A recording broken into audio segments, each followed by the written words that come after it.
और आइए आपको हम ये तमाम दृश्य दिखाते हैं। आज ये जो मकर संक्रांति का मौका है, पावन मौका है, आप देख रहे हैं किस तरीके का दृश्य देखने को मिल रहा है। अयोध्या से लेकर वाराणसी, हरिद्वार, पटना, कोलकाता, गंगा सागर, हर जगह जो भक्तगण हैं, जो श्रद्धालु हैं, वो बिल्कुल भक्ति भावना से अभिभूत हैं।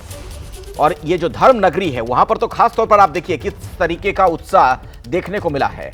आज दरअसल नदियों में स्नान का भी अपना महत्व होता है। ऐसे में लोग डुबकी लगाने के लिए पहुंचे हैं, वो तस्वीरें भी हम आपको दिखा रहे हैं। मेरे साथ अलग अलग जगहों से, वहां से प्रयागराज से हमारे कई सहयोगी जुड़ गए हैं। मेरे साथ अवधेश जुड़ चुके हैं, मेरे सहयोगी मोहम्मद मोइन आपको नजर आ रहे हैं, विशाल पांडे भी हमारे साथ मौजूद हैं, विवेक राय भी हमारे साथ हैं। सबके पास हम चलेंगे, लेकिन विशाल पहले आपके पास ही मैं आना चाहूंगा।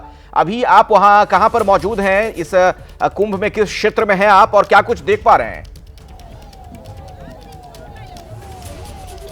अखिलेश, देखिए इस वक्त मैं संगम क्षेत्र के पास में ही मौजूद हूं और यहां पर सुबह से मैं श्रद्धालुओं का एक बड़ा तांता देख पा रहा हूं और अभी भी दोपहर 1 बजे के बाद भी लोगों के पहुंचने का सिलसिला जारी है।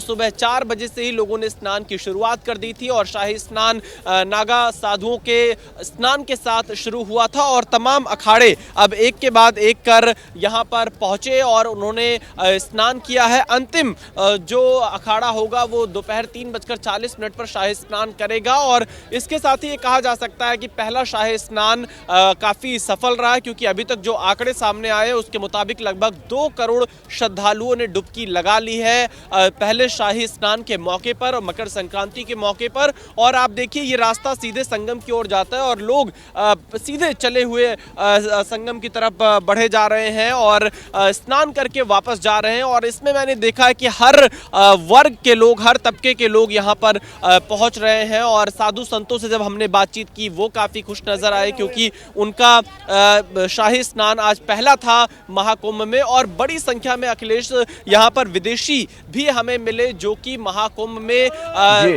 संगम में डुबकी लगाने के लिए आए और कई ऐसे रिसर्चर्स मिले, कई ऐसे विदेशी पत्रकार मिले जो कुंभ को समझने के लिए आए हैं, अपने देश के लोगों को दिखाने के लिए आए कि आखिरकार महाकुंभ का आयोजन कैसे होता है, इतने बड़े स्तर पर कैसे करोड़ों लोग एक साथ जुटते हैं और क्या कुछ मैकेनिज्म रहता है उसको समझने और उससे लोगों तक बताने के लिए यहाँ पर पहुंचे हुए हैं। बिल्कुल, और देखिए बिल्कुल अनुशासित भीड़ है। हर जगह की जो तस्वीरें नजर आ रही है, क्रमबद्ध होकर लोग चलते फिरते हुए दिख रहे हैं।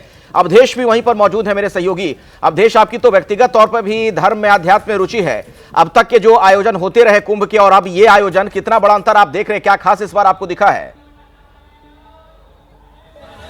अखिलेश जी, इस बार जो सबसे खास बात दिखी है कि व्यवस्था जो थी बड़ी स्मूथ थी, क्योंकि अमूमन शाही स्नान के दिन ऐसा देखा जाता है कि व्यवस्था जो दावे किए जाते हैं वो ज़मीन पर उतरते नहीं है। लेकिन सबसे बड़ी चुनौती होती है ट्रैफिक मैनेजमेंट, कि कुंभ क्षेत्र के भीतर लोगों को लाना कैसे है, और दूसरी चुनौती होती है क्राउड मैनेजमेंट, कि जब कुंभ क्षेत्र के अंदर श्रद्धालु आ गए तो उनको संभालना कैसे। ये दोनों व्यवस्थाएं बड़ी अच्छी चली हैं। और देखिए ये तस्वीर हम आपको दिखा रहे हैं, दिगंबर अखाड़ा इस वक्त स्नान कर रहा है, यानी कि जो 7 सन्यासी अखाड़े थे उनका स्नान हो चुका है।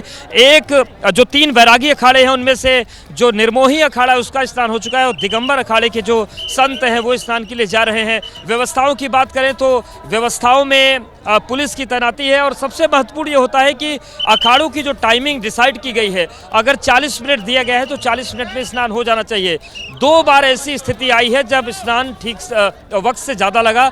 जूना अखाड़े की तरफ से जूना अखाड़े को लगभग 20 से 25 मिनट का इंतजार करना पड़ गया था, हालांकि कहीं कोई नाराजगी की बात नहीं आई। इसी तरीके से निर्मोही अखाड़े का भी कहना था कि हमें थोड़ी देर के लिए रोका गया, क्योंकि जो निर्धारित समय था उस निर्धारित समय के मुताबिक पहला अखाड़ा नहीं निकल पाया था। लेकिन सभी का कहना यह था कि सहयोग से ही कुंभ चलता है। कुल मिलाकर आप कहें तो एक वैरागी अखाड़ा बचा हुआ है, 2 उदासीन अखाड़े बचे हैं और एक निर्मल अखाड़ा बचा हुआ है। कह सकते हैं कि शांतिपूर्ण संपन्नता की तरफ प्रथम शाही स्नान बढ़ रहा है। तो ये सनातन का जो संगम है, ये जो दृश्य देखने को मिल रहा है, इस मेले की तस्वीरें जो देख रहे हैं आप एबीपी न्यूज पर। अब जरा विवेक राय के पास चल लेते हैं, मेरे एक और सहयोगी हमारे साथ जुड़े हुए हैं।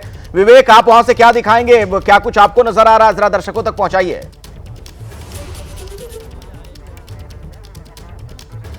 देखिए, पहली बात तो मैं यहाँ की एक आपको 360 डिग्री का व्यू दूंगा। एक बार पूरी तस्वीरें देखिए और समझने की कोशिश करिए कि बड़ी संख्या में जो श्रद्धालु हैं, करोड़ों की संख्या में श्रद्धालु यहाँ मौजूद हैं। लगभग 2 करोड़ के आसपास में जो श्रद्धालु हैं उन्होंने जो गंगा में डुबकी है वो लगा ली है। आप है हर तरफ है लोग लगातार। आपको बीच में रोकना पड़ेगा, कुछ तकनीकी दिक्कत आ गई है, तस्वीरें आपकी यहां तक नहीं पहुंच पा रही हैं, दर्शकों तक हम नहीं पहुंचा पा रहे हैं। मोइन भी हमारे साथ जुड़े हुए हैं, अखाड़ों के शिविर से जुड़ी खबरें आप तक वो पहुंचा रहे हैं। मोइन, आप तो प्रयागराज के ही हमारे रिपोर्टर भी हैं, वहां से हर जानकारी पहले भी आप पहुंचाते रहे, आज कितना बदला हुआ नजर आ रहा है आपको अपना शहर?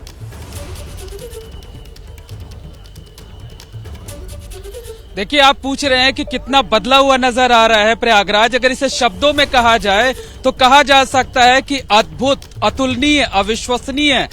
तो और इसके साथ साथ ये भी कहा जा सकता है कि न भूतो न भविष्यतो। प्रयागराज में मैंने कई कुंभ, महाकुंभ कवर किए हैं, लेकिन इस तरीके का अद्भुत नजारा, विहंगम नजारा इससे पहले कभी नहीं देखा गया।